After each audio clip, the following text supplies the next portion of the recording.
नमस्कार। विषय हिंदी कक्षा 8 वहाला विद्यार्थी मित्रों, आज આપણે પાઠ 6 ભરત જેની ચર્ચા આપણે કરવાની છે।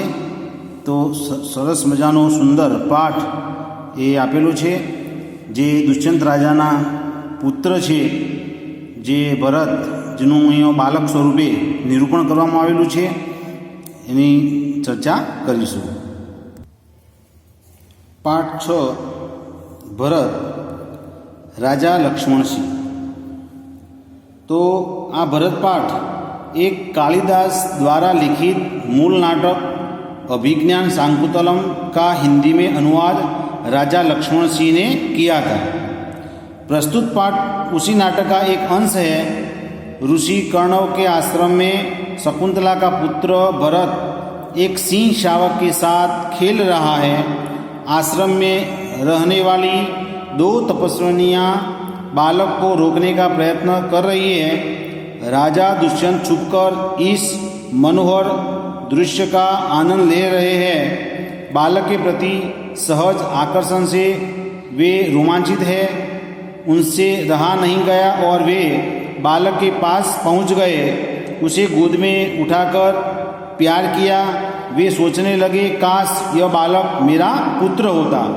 दोनों तपस्विनियों की बातचीत से उन्हें पता चला कि यह बालक उन्हीं का पुत्र है।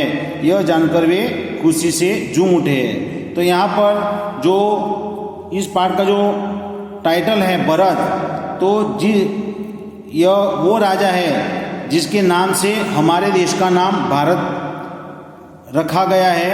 तो वह वैसे पराक्रमी राजा भरत के बारे में है जो दुष्यंत राजा के पुत्र थे।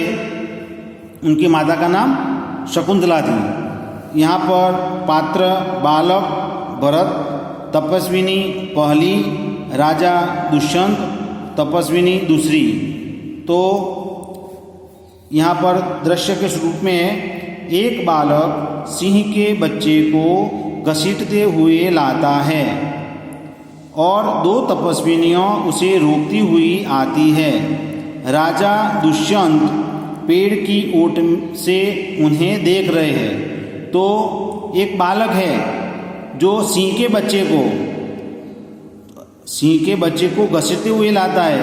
तब दो तपस्विनी उसे रोकती है, क्योंकि जो सिंह है वह तो सबका शिकार करता है और वह जंगली प्राणी है और सिंह के बच्चे को घसीटते हुए लाता है। तो तपस्विनी उसे रोकती है और यह दृश्य राजा दुष्यंत पेड़ की ओट में उन्हें देख रहे हैं। बालक कहता है, अरे सिंह, तू अपना मुख खोल, मैं तेरे दांत गिनूंगा। पहली तपस्विनी बोली, ए हठीले बालक, तू वन के इन पशुओं को क्यों सताता है? हम तो इन पशुओं को बाल बच्चों के समान रखती है। तेरा साहस बढ़ता ही जाता है। तेरा नाम ऋषियों ने सर्वदमन रखा है। इसीलिए इस बालक का नाम क्या रखा गया है? सर्वदमन। जो ऋषियाँ है तो ऋषि मुनियों ने उनका नाम सर्वदमन रखा है, क्योंकि वह सब पर दमन करता है। सो ठीक ही है, दुष्यंत ने कहा। उनकी बातें सुनकर स्वयं से अपने आप को कहता है, आहा, क्या कारण है कि मेरा स्नेह इस बालक की ओर उमड़ा सा आता है। दूसरी तपस्विनी कहती है, जो तू इस बच्चे को छोड़ न देगा तो सिंहनी तुझ पर दौड़ेगी। जो सिंहनी है, जो सिंह के शावक को लाया था, जो बच्चा वो घसीटता हुआ, तो वह तपस्विनी कहती है, दूसरी तपस्विनी, सिंहनी तुझ पर दौड़ेगी। बालक कहता है मुस्कुराकर, ठीक है, सिंहनी का मुझे ऐसा ही डर है। मुंह चिढ़ाता है।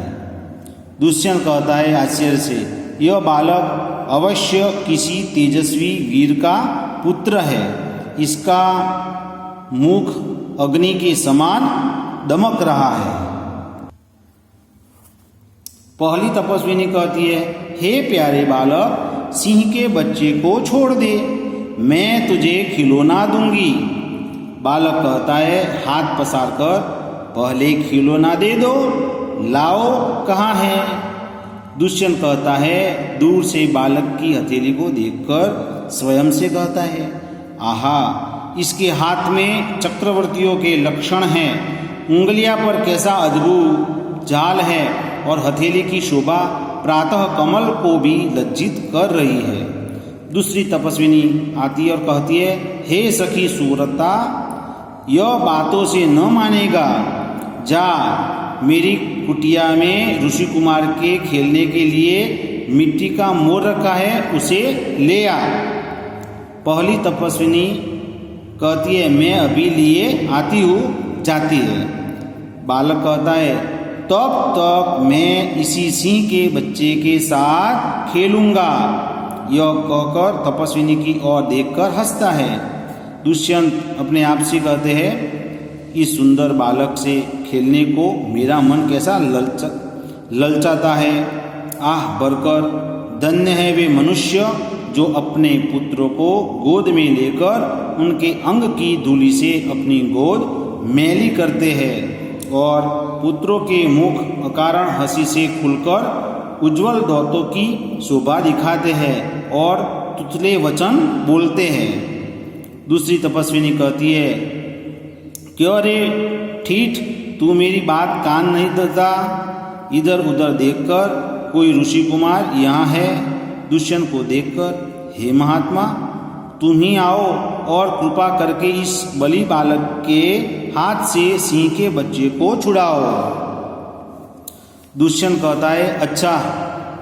बालक के पास जाकर और हंसकर, हे ऋषि कुमार, तुमने तपोवन के विरुद्ध यह आचरण क्यों सीखा है जिससे तुम्हारे कुल की लाज जाती है? यह तो कोई अच्छी बात नहीं है। बच्चे ने सिंह के बच्चे को छोड़ दिया। तो यहाँ पर हम देख सकते हैं यह बालक है जो उसका श्रवण दमन से ऋषि मुनि पुकारते हैं। यह भरत है और ये सिंह का बच्चा सिंहनी का, और ये राजा दुष्यंत और यह तपस्विनी, ये सभी दिखाई दे रहे हैं। दूसरी तपस्विनी आती है, हे बड़भागी, यह ऋषि कुमार नहीं है। दुष्यंत कहता है, सत्य है, उसके काम ही ऐसे साहस के है, यह ऋषि कुमार नहीं जान पड़ता, परंतु मैंने तपोवन में वास देख इसे ऋषि पुत्र जाना था। बच्चे की हथेली को अपने हाथ में लेकर स्वयं से, आहा, जब इसका हाथ छूने से मुझे इतना सुख हुआ है तो जिस बड़भागी का यह बेटा है उसे कितना हर्ष होता होगा। दूसरी तपस्विनी दोनों की ओर देखकर कहती है, बड़े अचंभे की बात है। दुष्यंत कहता है, तुम्हें क्यों अचंभा हुआ? दूसरी तपस्विनी कहती है, इसीलिए हुआ कि इस बालक की और तुम्हारी सूरत बहुत मिलती है और तुम्हें जाने बिना भी इसने तुम्हारी बात मान ली। दुष्यंत कहता है, बच्चे को गोद में उठाकर, हे तपस्विनी, जो यह ऋषि कुमार नहीं है तो किस वंश का है? दूसरी तपस्विनी कहती है, यह पुरुवंशी है। दुष्यंत कहता है स्वयं से, इसीलिए इसकी सूरत मुझसे मिलती है। बच्चे को गोद से उतारकर पुरुवंशियों में यह रीति तो निश्चित है कि युवा अवस्था में वे महलों में रहकर पृथ्वी की रक्षा और पालन करते हैं और वृद्धावस्था आने पर वन में जितेंद्रिय तपस्वियों के आश्रम में वृक्षों के नीचे कुटी बनाकर रहते हैं। देवता जैसी शक्ति वाला यह निडर और असाधारण बालक मनुष्य का पुत्र भला किस प्रकार होगा? दूसरी तपस्विनी कहती है, हे परदेसी, तेरा यह संदेह तब मिट जाएगा जब तू जान लेगा कि इस बालक की माँ मेनका नामक एक अप्सरा की बेटी है। उसी के प्रताप से इसका जन्म देवपितर के इस तपोवन में हुआ। दुष्यंत कहता है मन में, यह तो बड़े आनंद की बात सुनाई। इससे कुछ और आशा बढ़ी, इसकी माता किस राजर्षि की पत्नी है?